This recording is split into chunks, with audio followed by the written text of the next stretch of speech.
ভাত খাওয়ার ক্ষেত্রে একটা কাজ করতে পারলে খুব ভালো হয়।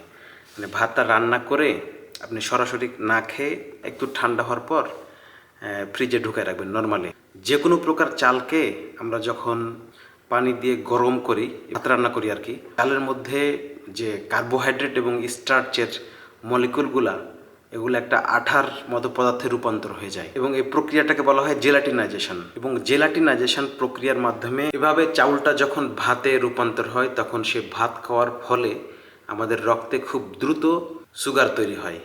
আমাদের রক্তে যে চিনি বেড়ে যাচ্ছে, এটাকে থামানোর একটা উপায় রয়েছে।